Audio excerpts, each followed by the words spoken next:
बबलू हाथी सुबह सवेरे अकेले वन में टहलने के लिए निकला। वह अपने ही धुन में चला जा रहा था। लगता था उसके दिमाग में कोई उलझन है जिसे वह सुलझाने की कोशिश कर रहा था।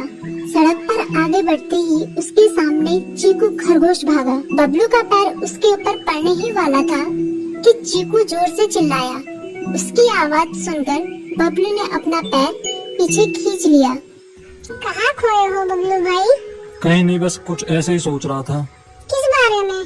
तुम जानकर क्या करोगे? शायद मैं तुम्हारी कुछ मदद कर सकूं। तुम तो जानते हो आजकल वन में कितनी चोरियां हो रही हैं, पर चोर का कोई अता पता ही नहीं है। इस बात को लेकर वन के सारे प्राणी चिंतित थे। वे वहाँ खुद को सुरक्षित महसूस नहीं कर रहे थे।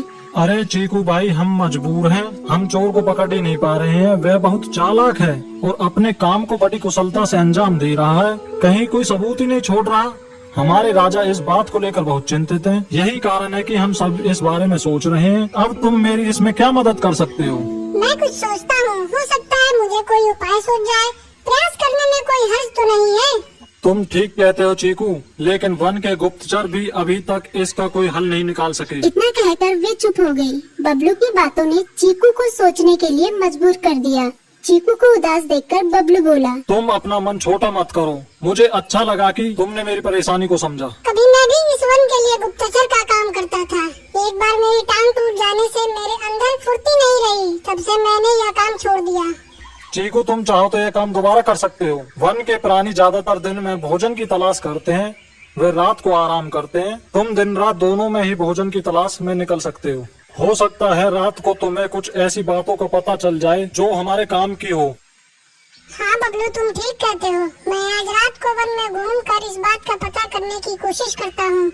थोड़ी देर बातें करके चीकू अपने बिल की ओर बढ़ गया और बबलू अपने रास्ते चला गया।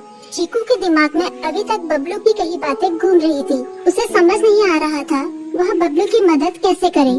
दिन भर वह उसी उधेड़-बुन में लगा रहा। शाम होते ही चीकू कुछ सोचने लगा और वह चुपचाप बिल से बाहर निकल आया। चीकू की पत्नी ने देखा तो बोली, इस समय कहाँ जा रहे हो? बाहर खतरा है। खतरा तो सुबह भी रहता है, लेकिन खतरों से डरकर हम भूखे तो नहीं मर सकते। मैं बाहर घूम कर आता हूँ। इतना कहकर चीकू रात को बिल से बाहर निकल आया। कुछ दूर जाकर उसकी नजर बंकू उल्लू पर पड़ी, जो कुछ ही दूरी पर था। वह पेड़ की डाल पर बैठा अपनी गर्दन चारों तरफ घुमा रहा था। वह तेजी से पेड़ की एक डाल से दूसरी डाल पर उड़ रहा था। बंकू की नजर उस पर नहीं पड़ी थी। कुछ सोचकर चीकू पेड़ के पीछे से बाहर निकलकर थोड़ी खुली जगह पर आ गया और वहाँ से बंकू उल्लू को देखने लगा। बंकू ने चीकू को अंधेरे में भी देख लिया, पर उसने उसमें कोई उत्सुकता नहीं दिखाई और अपनी गर्दन चारों ओर घुमाता रहा। चीकू बड़ी देर तक बंकू की हरकतों पर नजर रखे रहा। वह थोड़ी देर तक खुले मैदान में खड़ा रहा, पर बंकू ने उसे देखकर भी अनदेखा कर दिया।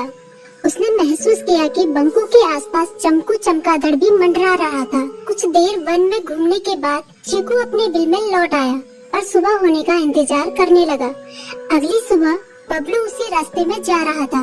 रास्ते में चीकू उसका इंतजार कर रहा था। आज बड़ी जल्दी आ गए बबलू। हाँ, आजकल मुझे चिंता की वजह से नींद नहीं आती। कोई नई खबर है क्या? यकीन से तो मैं नहीं कह सकता, पर मैं तुम्हें ऐसे प्राणी का नाम बता सकता हूँ जो शायद चोरों की मदद कर रहा है। कौन है वो? बंकू उल्लू।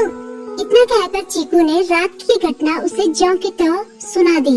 इसे सुनकर बबलू का माथा ठनका। बबलू की आंखें चौंधिया गई। तुम ठीक कह रहे हो। मुझे आज रात बंकू और चमकू पर नजर रखनी होगी।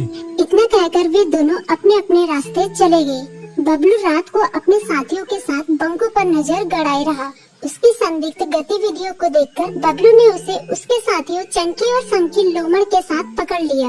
बबलू ने सख्ती से पूछताछ करनी शुरू कर दी। तुम इस समय बंकू चमकू के साथ क्या कर रहे हो? हम चारों दोस्त हैं, इसलिए साथ बैठकर बात कर रहे हैं। चमगादड़ और उल्लू की दोस्ती तो समझ में आती है, पर लोमड़ के साथ दोस्ती कैसे हो सकती है? सख्ती से पूछने पर दोनों ने अपना जुर्म कबूल कर लिया और सभी चोरियों के बारे में बताया।